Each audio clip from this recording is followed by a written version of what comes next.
And have you got a standard range of guitars that have you got any that you might be able to show us? Or yeah, I've got a couple. I haven't really got a standard range, but that is something I'm working towards because I really want to do that. And I think that, you know, when I started out, everything I was doing was kind of full custom, you know, client spec guitars, and while that's great, and I enjoy a lot of aspects of it, sometimes I just want to make guitars that I think are brilliant, and that I think to make a really good guitar, you need to make it probably 3 or 4 times to go, and sit with it. Like, so the 2 that I can show you are prototypes, and so I build them for myself, and then I play them for months and go, that could do with improving. And before that there'll be a prototype, and hold on, I'll get one. Yep. Let's do, so hold on, let's see if you can. Oh man. So this one's still got a Tune-o-matic bridge on it, and you've probably seen the walnut version of this that I just that just got shipped off to France, actually. Oh no, please show us more. I want to so tell us about it. It looks fantastic. Have you done the relic'ing yourself, or? Yeah, I did so it's I don't know if you'll be able to see, but it's a really weird, it's a beautiful, like pale pastel pink kind of colour. It looks really weird. Can you see the little kind of crackly bits in the paint? Yeah, I can. Yeah.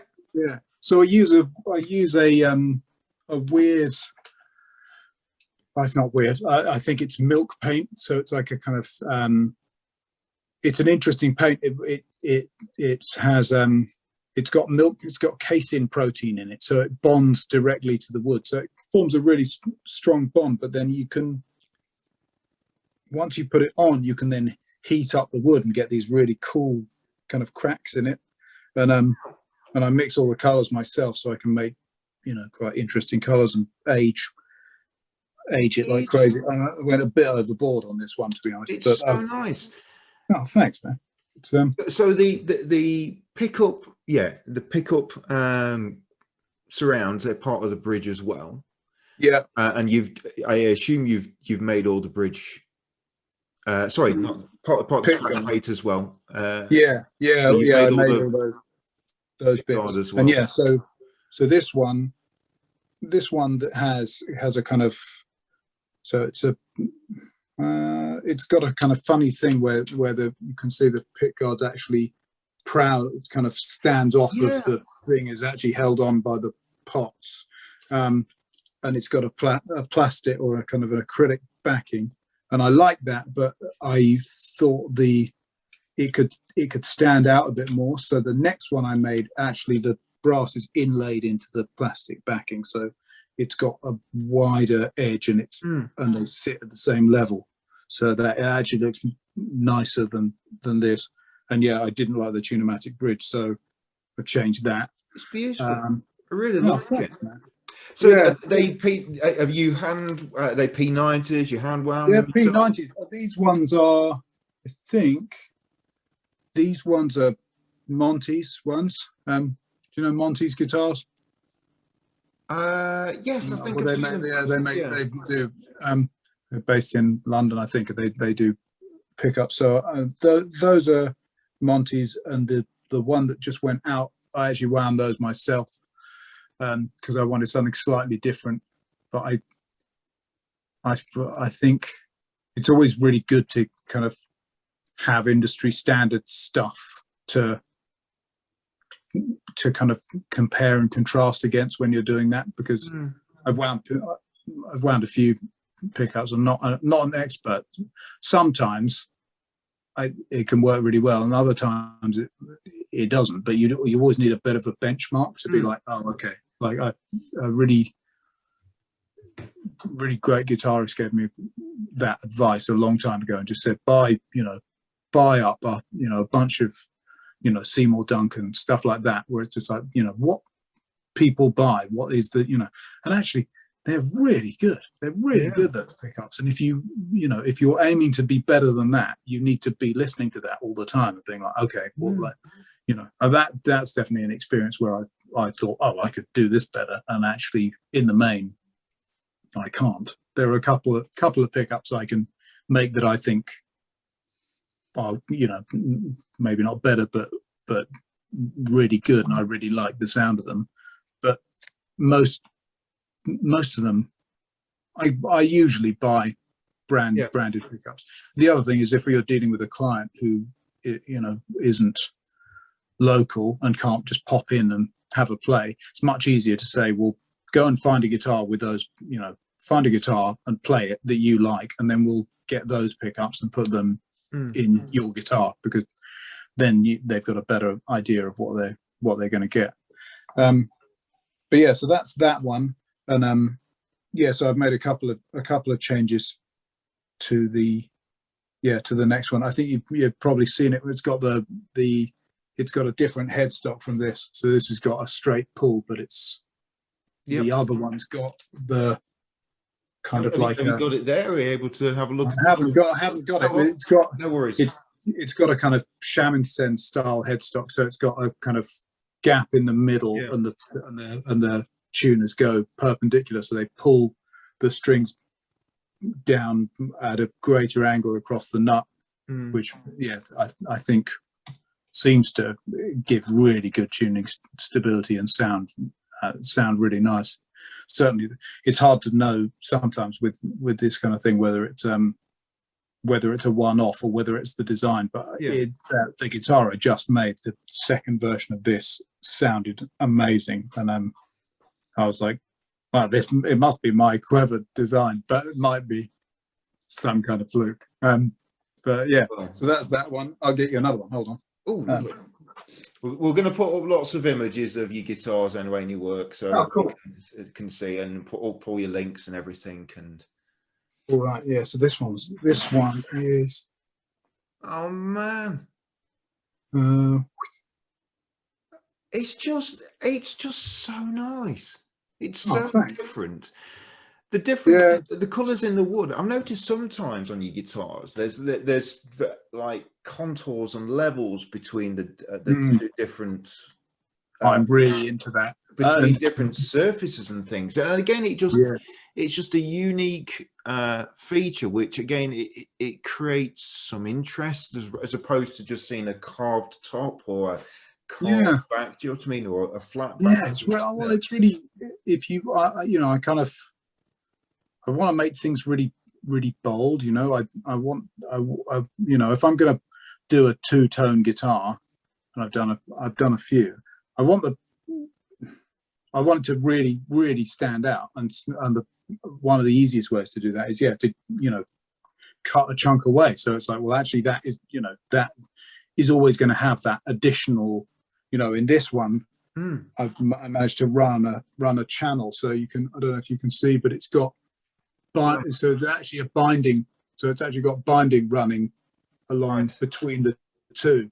So so if you look at it like that, can you see that? Yep.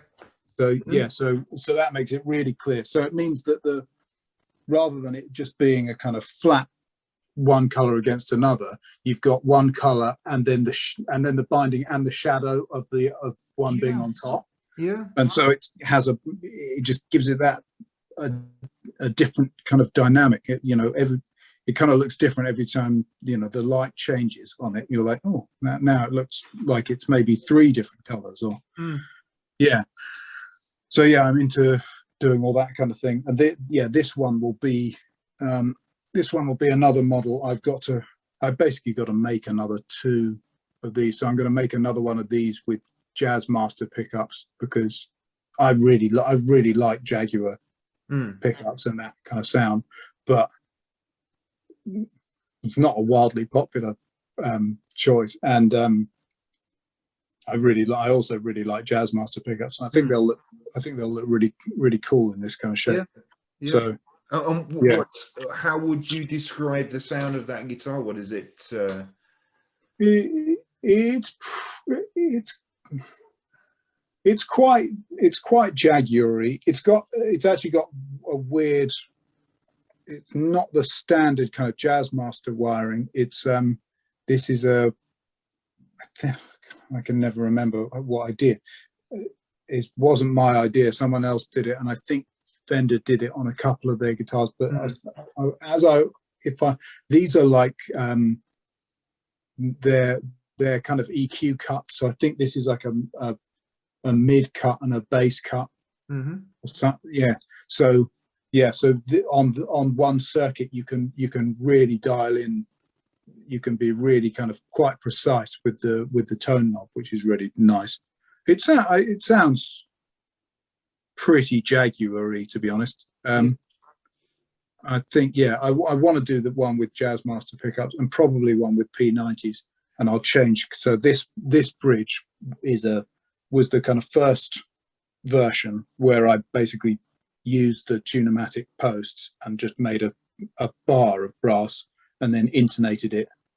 And I was like, well, that's all right, but you've still got the little things, and it's not as neat as I wanted. So yeah, the block that goes all the way through is definitely the way I'll do it from now on. And the tremolo at the back there, and the bridge and everything. Yeah, is that your own design or? Well, no. So it's basically a Jazzmaster Jaguar trem, but I've made I've housed it differently. I will probably try and work out how to make my own. Don't know. We'll see. I quite want to make my own for that and make a couple of tweaks, but I'm still in the process. I'm still messing around with that. And I can see the bumblebees on the scratch plate and cards, and that's how I got to hear of you and your work, and just really for the purposes of this sort of like interview or whatever. I mean, I got to know of your work. I wanted a scratch plate, and I had this built in 2016 by a guy called Rob Williams. And I had the guitar built in memory of my mum, and it's got her name on the headstock there. So that's so cool. Oh, amazing. And I always wanted to have a scratch plate on the back, neck plate engraved. Mum liked elephant, she loved daffodils, so I was going to want to get something engraved, and it was finding someone that would do that. And it was, I could find people that would do letter engraving and things like that. I wanted something more. I wanted something a little bit, artistic. And so I stumbled across Richard's work on Instagram, and I sent him an idea. I said, look, this is what I'm looking for. Can you do it? And he said, oh, yeah, I can do that. So he kindly sent over a sketch and an idea for an elephant for the neck plate. Hope you can see that okay. And then I thought, well, actually, why don't I get the whole lot done? So I've had the back trem cover with some daffodils, and also on the front there, I've had an aged brass pick guard. So that is Richard's work. That's what he does. All that engraving with the elephants, the baby elephants, the volume and tone pots, they're wooden with aged brass. And so and it's got my mum's name on there. So that project is now done. I gave Richard the idea, and I said, look, this is what I want to do. And he said, yeah, no problems. We'll send you some drawings. So he sends over a draft of what he'd got an idea. Then you sign it off, and then he sets about his work and gets it done. And it's all super quick. And I was really, really pleased with it. So that's something else that Richard offers at Indra Guitars. So maybe you could tell us how you started doing all that kind of work. Yeah, I started doing it for my own guitars and thinking, well, I'll make my own pick guards, and then I'm not sure how I started doing it for other people, really, but I mean, I guess people must have asked me to do it. I guess I probably did it for my guitar students, and then it just kind of it took off really quickly, and took me a bit by surprise, to be honest, because it wasn't really what I was trying to do at the time. I was, you know, all about building custom guitars and really focusing on that, and it just turned into something that, you know, it became obvious that that was something that people really wanted, because it's actually really difficult to personalize your guitar. If you go on the internet and go, oh, I want, you know, I've got, you know, if you're lucky enough to have a guitar that is relatively standard, then, you know, there are a couple of different kind of pickguard materials you can have your pickguard made out of, but that's about it. You can't really, there's not much else out there.